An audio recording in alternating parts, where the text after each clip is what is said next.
ಕುಕ್ಕೆ ಶ್ರೀ ಸುಬ್ರಹ್ಮಣ್ಯ ದೇವಸ್ಥಾನದಿಂದ ನಿನ್ನೆ ಕುಮಾರ ಪರ್ವತ ಯಾತ್ರೆ ಕೈಗೊಂಡಿದ್ದು, ಮಧ್ಯಾಹ್ನ ಕುಮಾರ ಪರ್ವತದ ತಪ್ಪಲಿನಲ್ಲಿ ಕುಮಾರನ ಪಾದಗಳಿಗೆ ವಿಧಿವಿಧಾನದ ಮೂಲಕ ಪೂಜೆ ನೆರವೇರಿಸಲಾಯಿತು.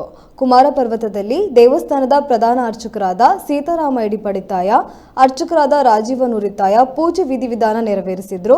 ಈ ಸಂದರ್ಭದಲ್ಲಿ ಅಭಿವೃದ್ಧಿ ಸಮಿತಿ ಸದಸ್ಯರಾದ ಮೋಹನರಾಮ್ ಸುಳ್ಳಿ, ಪ್ರಸನ್ನ ದರ್ಬೆ, ದೇವಸ್ಥಾನದ ಸಿಬ್ಬಂದಿಗಳು, ಸ್ಥಳೀಯರು ಕುಮಾರ ಯಾತ್ರೆಯಲ್ಲಿ ಪಾಲ್ಗೊಂಡಿದ್ರು.